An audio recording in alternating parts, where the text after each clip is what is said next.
ગુજરાત વિધાનસભામાં આજે સમાન નાગરિકતા ધારો એટલે કે યુસીસી એક્ટ લાગુ કરવામાં આવ્યો છે. ગઈકાલે મુખ્યમંત્રી દ્વારા રજૂ કરાયેલ યુસીસી બિલને આજે બહુમતીથી ગુજરાત વિધાનસભામાં પસાર કરવામાં આવ્યું છે. માટે હવે ગુજરાતમાં દરેક સમાજ ધર્મ માટે એક જ કાયદો લાગુ પડશે. આ ઘટના ભારતમાં નાગરિકો વચ્ચેની સમાનતાને વધુ મજબૂત બનાવશે અને મહિલાઓના અધિકારોને સુનિશ્ચિત કરશે તેવી આશા રાખવામાં આવી છે.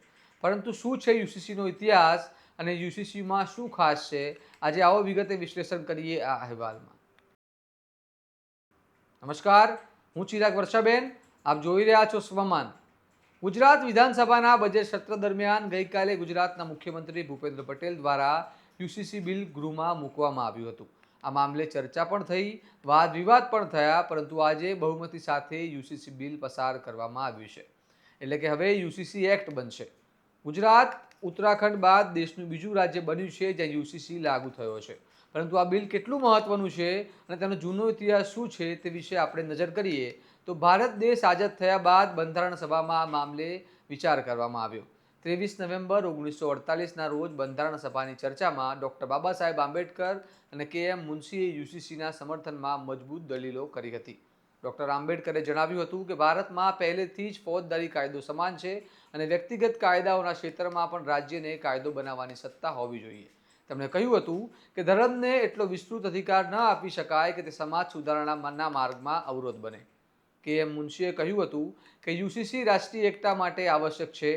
તેમણે ઉદાહરણ આપ્યું કે હિન્દુ કાયદામાં પણ મહિલાઓ સામે ભેદભાવ છે અને જો આ ધર્મનો ભાગ માનવામાં આવે તો મહિલાઓને સમાનતા આપવી અશક્ય બની જશે. પરંતુ આ મામલે તે સમયે કેટલાક મુસ્લિમ આગેવાનો દ્વારા વિરોધ કરવામાં આવ્યો હતો.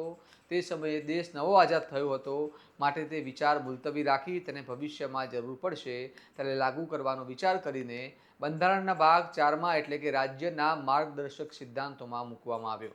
આજે તે અનુચ્છેદ 44 તરીકે ઓળખાય છે. ત્યારબાદ 1978માં મધ્યપ્રદેશની એક મહિલા શાહબાનોએ તેના પતિ વિરુદ્ધ CRPC 125 મુજબ ભરણપોષણનો દાવો કર્યો. આ મામલો તે સમયે દેશભરમાં ચર્ચાનો વિષય બન્યો હતો, કારણ કે મુસ્લિમ પર્સનલ લો મુજબ મહિલાઓને અધિકાર ન હોવાની દલીલ કરવામાં આવી હતી. શાહબાનુના પતિ એક જાણીતા વકીલ હતા, માટે મામલો વધુ ગરમાયો અને અંતે સુપ્રીમ કોર્ટ દ્વારા 1985માં એક મહત્વપૂર્ણ ચુકાદો આપવામાં આવ્યો. સુપ્રીમ કોર્ટે ચુકાદો આપ્યો કે CRPCની કલમ 125 એ દેશનો ફોજદારી કાયદો છે અને તે તમામ નાગરિકો પર સમાન રીતે લાગુ પડે છે, પછી ભલે તેમનો ધર્મ ગમે તે હોય. પર્સનલ લો આ સમાન ફોજદારી કાયદાની ઉપર હોઈ શકે નહીં. કોર્ટે સ્પષ્ટતા કરી કે છૂટાછેડા લીધેલી મહિલાને આજીવન ભરણપોષણ મેળવવાનો અધિકાર છે, જ્યાં સુધી તે પોતાનું ભરણપોષણ કરવા સક્ષમ ન હોય અથવા તે બીજા લગ્ન ન કરે. આ ચુકાદામાં કોર્ટે બંધારણની કલમ 44 એટલે કે યુસીસીનો પણ ઉલ્લેખ કર્યો અને નોંધ્યું કે અલગ અલગ પર્સનલ લોઝ રાખવા એ રાષ્ટ્રીય એકતા માટે હાનિકારક છે. સરકારે યુસીસી લાગુ કરવા અંગે ગંભીરતાથી વિચારવું જોઈએ. આ મામલે દેશભરમાં હોબાળો મચ્યો અને મામલો ખૂબ જ ગરમાયો હતો. તે સમયે કેન્દ્રમાં કોંગ્રેસની રાજીવ ગાંધી સરકાર હતી. મુસ્લિમ સમાજના ઘણા વિરોધ બાદ All India Muslim Personal Law Board દ્વારા ભારે વિરોધ કરવામાં આવ્યો. તેઓએ તેને ઇસ્લામિક કાયદા શરિયતમાં સીધો હસ્તક્ષેપ ગણાવ્યો. વધતા દબાણ બાદ સરકારે બહુમતીનો ઉપયોગ કરીને સુપ્રીમ કોર્ટના ચુકાદાને અસરકારક રીતે રદબાતલ કર્યો અને નવો કાયદો પસાર કર્યો, જે કાયદાને મુસ્લિમ મહિલા અધિનિયમ 1986 નામ આપવામાં આવ્યું. આ કાયદામાં ભરણપોષણની મર્યાદા, પતિની જવાબદારીનો અંત, ઇદ્દત પછીની જવાબદારી, વકફ બોર્ડની ભૂમિકા જેવા મુદ્દાઓ આવરી લેવામાં આવ્યા હતા. આ કાયદા બાદ દેશમાં હિન્દુ સંગઠનો અને ભાજપ દ્વારા તેનો વિરોધ કરવામાં આવ્યો. જોકે 2024માં સુપ્રીમ કોર્ટે એક મહત્વપૂર્ણ ચુકાદો આપ્યો છે.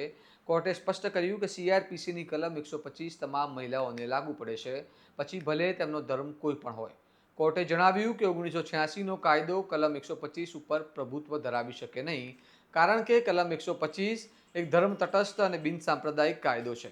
આ ચુકાદાએ શાહબાનો ચુકાદાની મૂળ ભાવના ફરી સ્થાપિત કરી છે. ખેર, આ હતી ઇતિહાસની વાત. પરંતુ હાલ યુસીસી લાગુ થતાં મહિલાઓને ઘણા ફાયદા થશે, જેમ કે મહિલાઓને વારસાઈ મિલકતમાં સમાન અધિકાર, લિવ ઇન રિલેશનશિપ અને રજિસ્ટર કરાવવાની ફરજ, અને તે દરમિયાન બાળક જન્મે તો તેને જવાબદારી બંનેની રહેશે. બાળકને પિતાનું નામ પણ આપવું પડશે અને ભરણ પોષણનો પણ અધિકાર આપવામાં આવ્યો છે.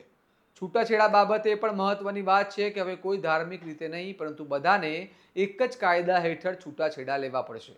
બહુપત્નીત્વ એટલે કે પોલીગામી પર પ્રતિબંધ મૂકવામાં આવ્યો છે અને દબાણ કે છેતરપિંડી થતાં લગ્ન માટે 7 વર્ષની સજાની જોગવાઈ છે.